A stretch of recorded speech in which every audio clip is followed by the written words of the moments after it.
मुझे मेरी जिंदगी ने आज मुझे गले लगाया, इससे बड़ा स्वरूप मेरे जीवन का कोई नहीं है।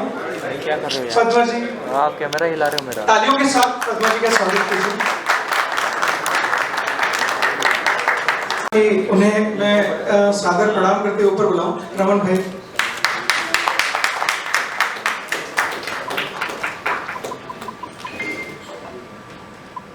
इतने बड़े व्यक्तित्व आपके सामने हैं, उनका तेज, उनका प्रकाश, उनकी ऊर्जा आप तक पहुंच रही होगी, मुझे पूरी उम्मीद है। और ये ऊर्जा आपको आगे पहुंचती रहे, यही शुरुआत है ए जिंदगी गले लगाने की। तो मेरा इतना सा मानना है कि आप सब लोग ये बोलते हैं एक साथ कि ए जिंदगी गले लगा ले, तो सुरेश जी ऐसे बाहें फैला के आपको गले लगा लेंगे सबको।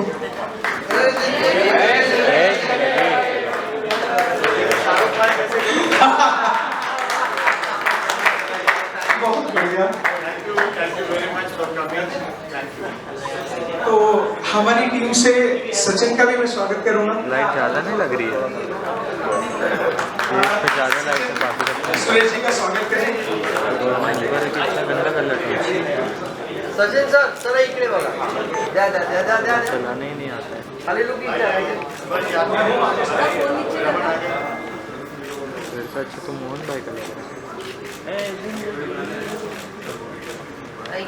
यहाँ दो बुके हैं, इसके बाद एक ये और इधर जाना है इसके लिए।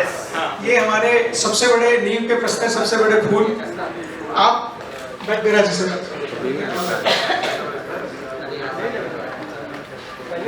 दोस्तों, जैसा कि आप जानते हैं कि सुरेश जी जितने बड़े कलाकार, इनका संगीतमय सफर इतना बड़ा रहा है और इनसे कई लोगों ने शिक्षा ली है, और ये इसी संस्कृति को आगे बढ़ाते हुए, गुरु शिष्य की संस्कृति को आगे बढ़ाते हुए आज भी इतना बड़ा काम कर रहे हैं। आजीवसन नाम की इतनी बड़ी संस्था चला रहे हैं जिसमें कई कलाकारों को ये बनाते हैं। उसको आप कलाकारों की फैक्ट्री कहिए या कुछ कहिए, मैं आजीवसन के लिए आप सबको बोलूंगा कि एक बार जोरदार तालियां बजाइए इसका स्वागत करें।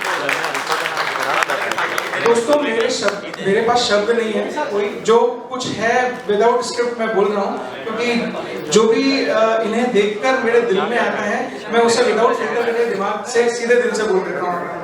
तो एक बार आप सब जोरदार तालियों के साथ स्वागत करें सुरेश वाडकर जी का, पद्मा जी का। और इस चीज के लिए मैं आपसे तहे दिल के लिए शुक्रिया करता हूँ। अब हम जिस काम के लिए आए हैं वो हम शुरू कर सकते हैं, और ईश्वर से ये कामना है, ये दुआ है कि ये एक ऐसा कार्यक्रम है आज जिस मुहिम को लेकर हम आगे बढ़ रहे हैं, जो सुरेश जी की कल्पना थी, एक सुरेश जी का सपना था कि हमारे हिंदुस्तान में हमारी संस्कृति लौट आए। तो ये कार्यक्रम ए जिंदगी गले लगा ले उसी से ही प्रेरित है, और आप सब लोगों का हमें आशीर्वाद चाहिए। आप बड़े हैं, छोटे हैं, जो भी हैं, लेकिन हमारे लिए आप सब कुछ हैं। तो आप लोगों के आशीर्वाद से हम आगे बढ़ सकते हैं, और आप ए जिंदगी गले लगाने को एक बार जोरदार तालियां बजा के शुरुआत करेंगे।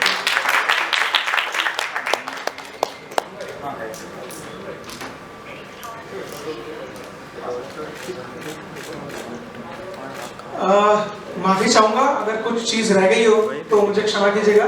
हम वो शुरू करते हैं जिस चीज के लिए हम हैं। तो आप लोगों के जो भी क्वेश्चंस हैं, जिस भी तरीके के हैं, हम उसके बारे में आपसे पूरी आपको जानकारी देंगे।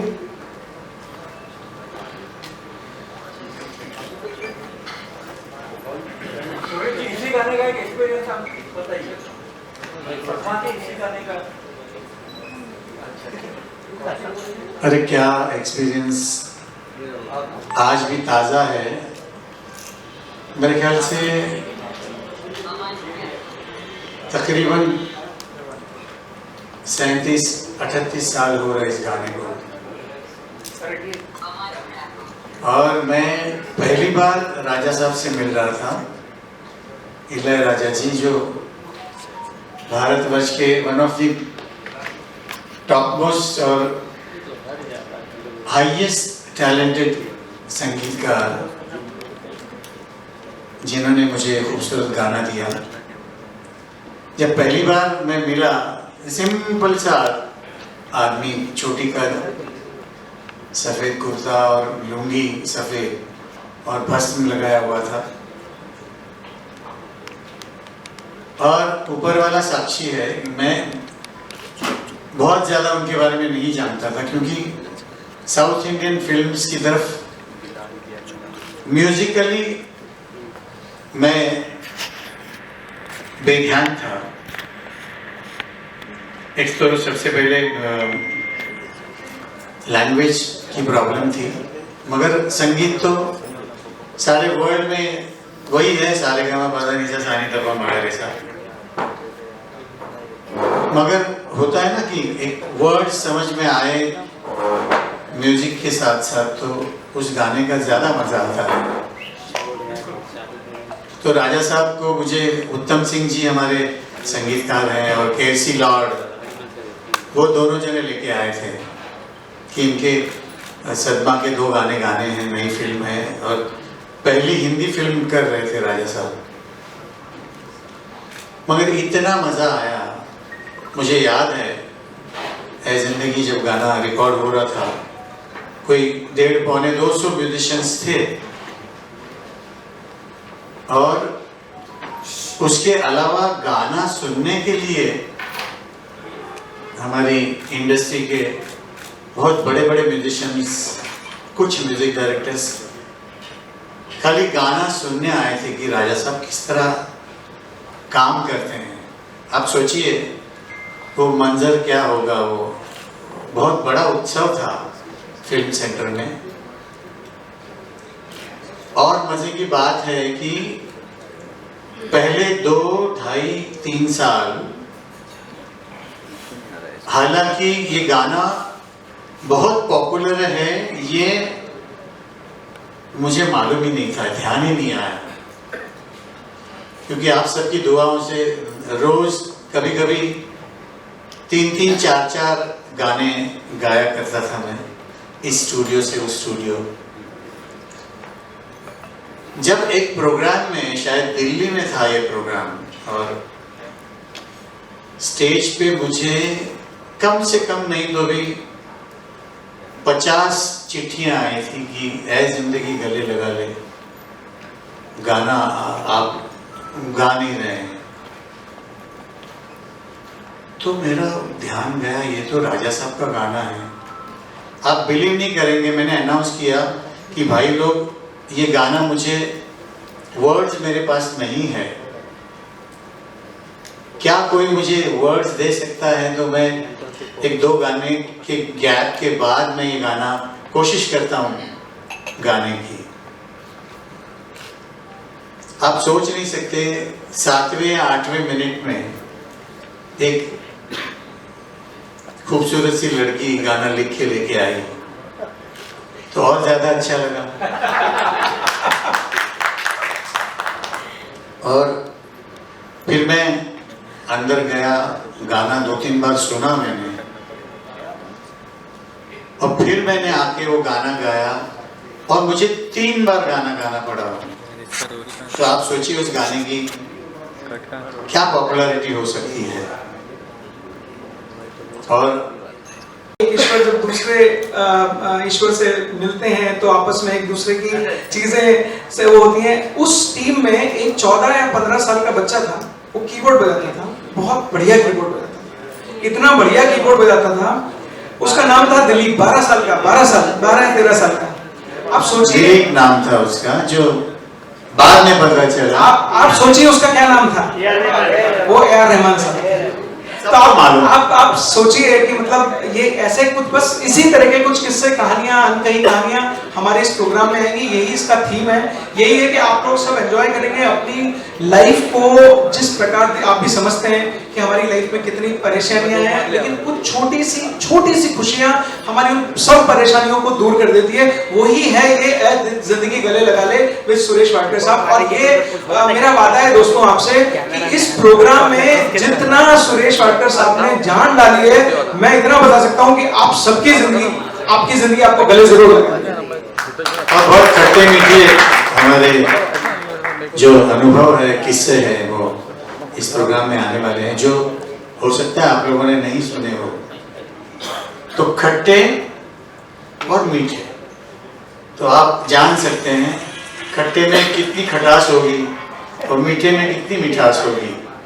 2 से 3 पेज लिखे जा सकेंगे आराम से इकट्ठे में आप लोगों के लिए। तो मैं बहुत आभारी हूँ कुमार भाई का, और नाम भी इनके प्रोडक्शन का स्टूडियो रिफ्यूल।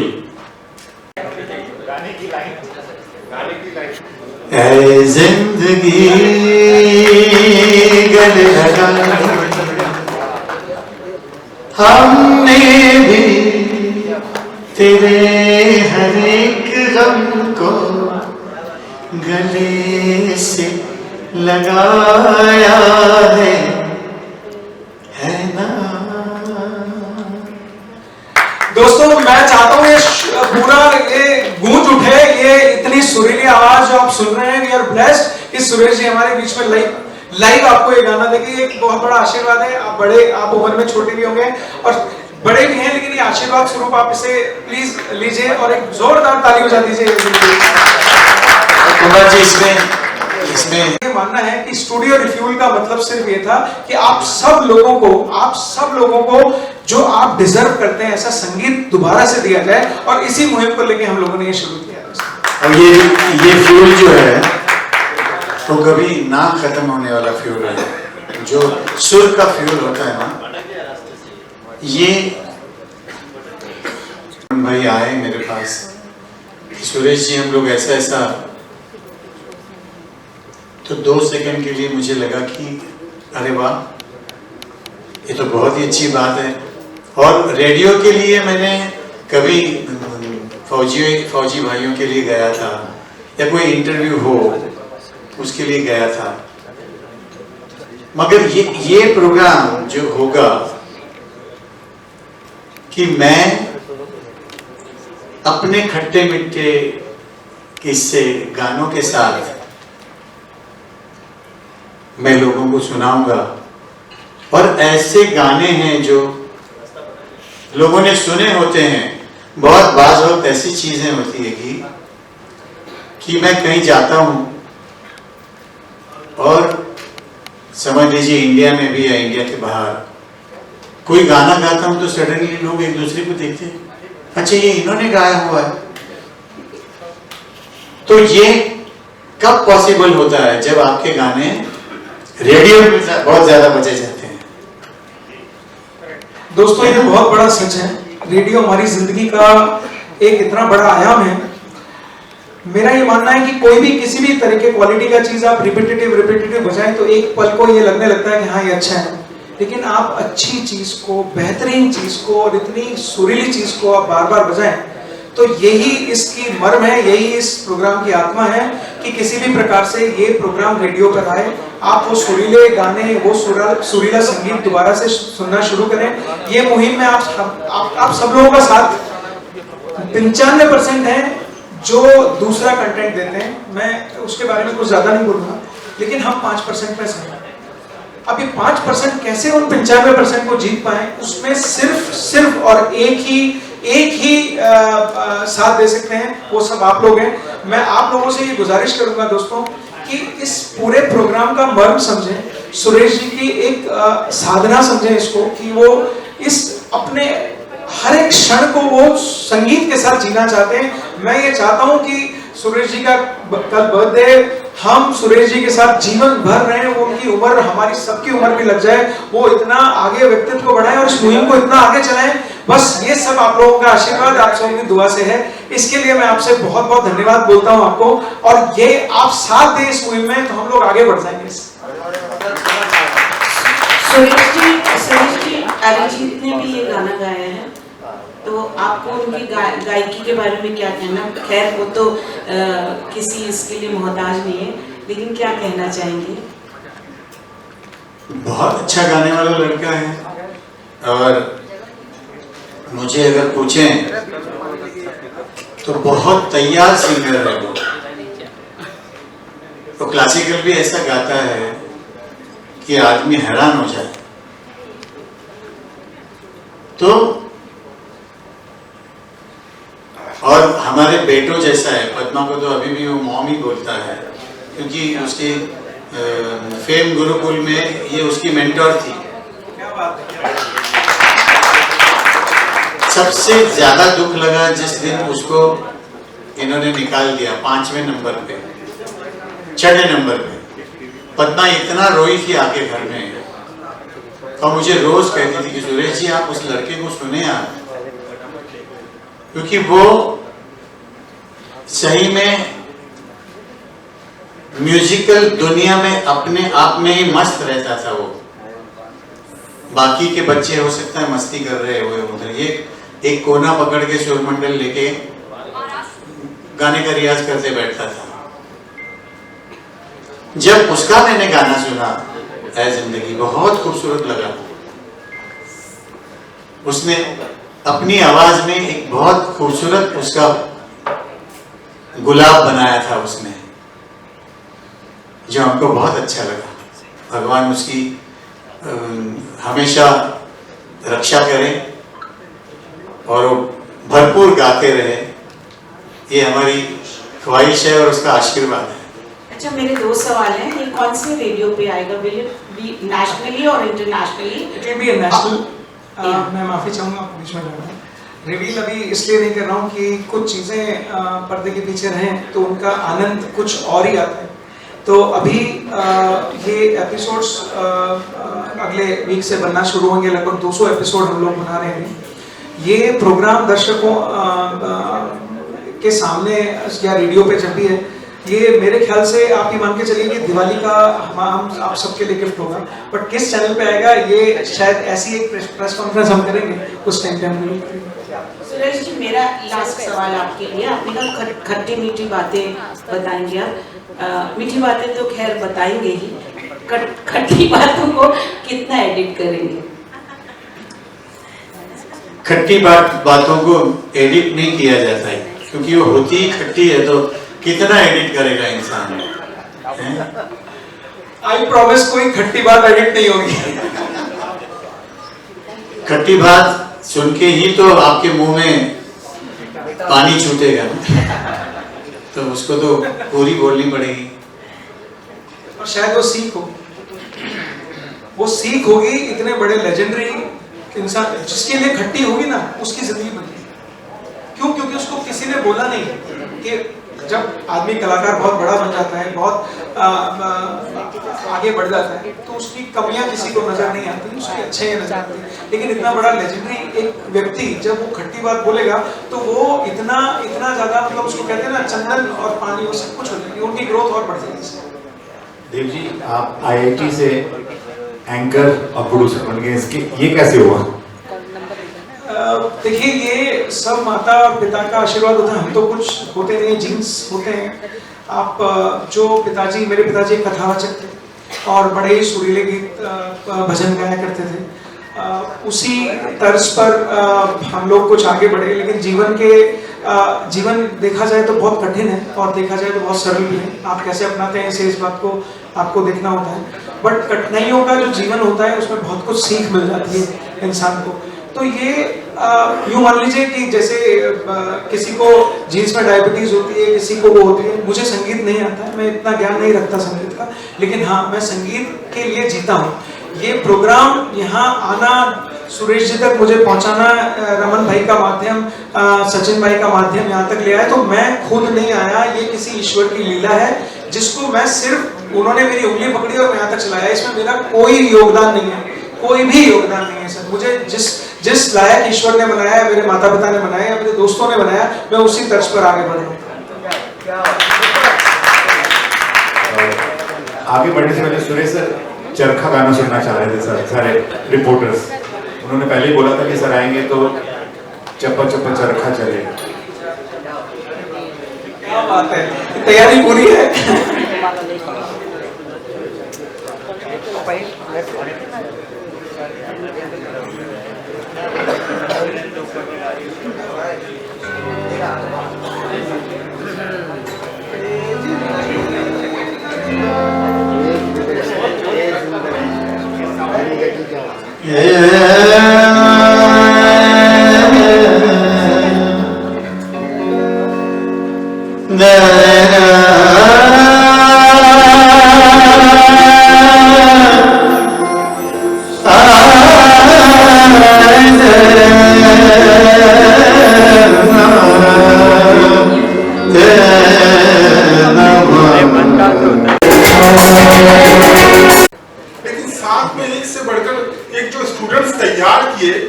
उसके बारे में कुछ शेयर करेंगे आप हमसे? देखिए, मैंने जिनसे गाना सीखा है, मेरे गुरुजी पंडित जियालाल वसंत, जब मैं उनके पास आया था तो मैं गिरण गांव से हूँ। आप समझते गिरण गांव? नहीं, गिरण गांव जहाँ मिल्स बहुत है, परेल एरिया, मेरा जन्म वहां से है। तो हम तो थोड़ा भी बच्चा बड़ा होता है हमारे घरों में तो 15-16 साल की उम्र में उसको नौकरी वोकरी करनी पड़ती है। मगर बचपन में मुझे मेरे ख्याल से 4 साल का था, तब मेरे फादर को बहुत शौक था म्यूजिक का। उन्होंने जब मुझे गाते हुए सुना ना, तो उनको लगा कि ये मेरा बच्चा अच्छा गा सकता है अगर मैं इसको गाना सिखवाऊं। मगर हम लोग अफोर्ड नहीं कर सकते थे, तो मुझे गुरुजी के पास लाके उन्होंने छोड़ दिया कि पंडित जी आप इसको, मुझे ना इसको बैरिस्टर बनाना है ना डॉक्टर बनाना है, मगर मेरा बेटा एक अच्छा गाने वाला होना चाहिए, इसके लिए हम इसको इधर छोड़ देते हैं। हम लोग कभी आएंगे नहीं, पूछेंगे भी नहीं, बस आप इसको गाना सिखा दीजिए। तो मैं बड़ा भाग्यशाली हूँ कि मेरे मदर फादर ने ये मेरे लिए सोचा। तो उन्होंने कभी किसी से एक नया पैसा फीस नहीं ली। पहली बैच वो म्युनिसिपल स्कूल से लाए थे। ऐसे ही मैं 8 या 9 साल का था तब उनके पास गया। फिर जिसको सद्गुरु मिल जाता है जिंदगी में, उसको सब कुछ मिल जाता है। तो मैं गुरु घर में रह के गाना सीखा, मेरी पढ़ाई लिखाई पूरी की। तो गुरुजी के जाने के बाद मैंने सोचा कि कहाँ कश्मीर से आए थे हम, बच्चों को अपने पैरों पे खड़ा किया है इन्होंने। तो ये जो उन्होंने पेड़ लगाया है, इसको अभी सींचना, बड़ा करना हमारा धर्म है। तो म्यूजिक स्कूल जो आजीवासन आप आते रहते हैं शायद, बिल्कुल उसका निर्माण हुआ। आज वहाँ 2-2.5 हजार बच्चे गाना बजाना सीखते हैं।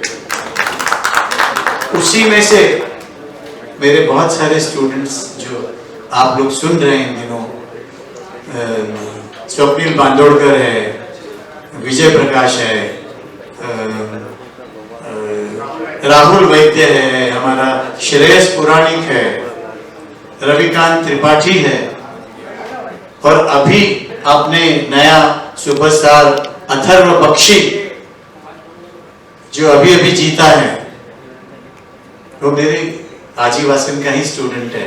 तो सोचिए हमने ये बीड़ा उठाया है कि नई जनरेशन हम हमारे सुनने वालों के लिए इस दुनिया में लाए। तो ये हमारा बेसिक, हमारा आजीवासन बनाने का ये विचार था। और बहुत अच्छे से अब इस वक्त आजीवासन का बहुत नाम है सारी दुनिया में, म्यूजिक की दुनिया में। और अच्छे अच्छे बच्चे आप सुन के हैरान हो जाएंगे, ऐसे ऐसे बच्चे तैयार हो रहे हैं। मैं सिखाता हूँ, पद्मा सिखाती है, मेरी बड़ी बहन सिखाती है, मेरी बड़ी बेटी भी सिखाती है। वो अथर्व बख्शी मेरी बड़ी बेटी का ही शागिर्द है, छोटा सा बच्चा है। तो ये हमारा कर्तव्य है कि हमको मेरे सुनने वाले माई बाप ने जो दिया है वो मेरे स्टूडेंट्स को भी मिल जाए, मेरे बच्चों को भी मिल जाए, यही भावना है। बहुत बढ़िया। एक और आखिरी सवाल पूछना चाहूंगा मैं। अरे बहुत पूछते भाई। दिल्ली बहुत खुशी हो रही कि मुझे आपके साथ काम करने का मौका मिला है। आप देव साहब है, सचिन जी है, हमारे रमन भैया है, ये हमारा और मेरी सौभाग्य है। इकलौती धर्म पत्नी भी है मेरे साथ। आइए दोस्तों, हम आज सुरेश सर का बर्थडे मनाते हैं। हालांकि बर्थडे कल है, लेकिन हमारा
थैंक यू सो मच दोस्तों।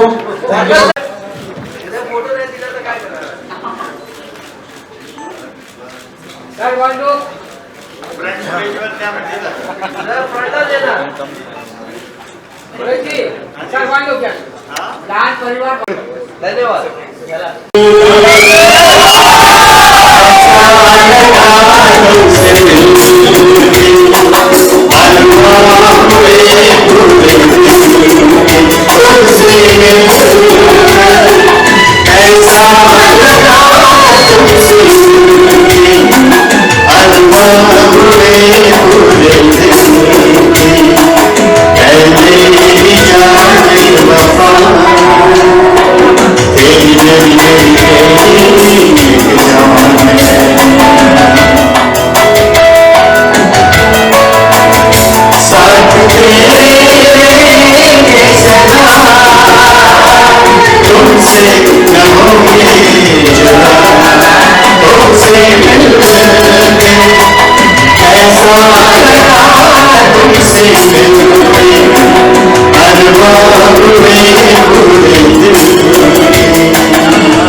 बहुत हसीन लम्हा है, इसे हम जरूर करते हैं।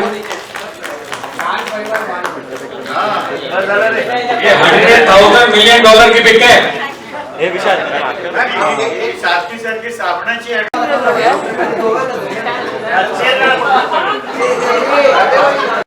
Thank you thank you so much. Low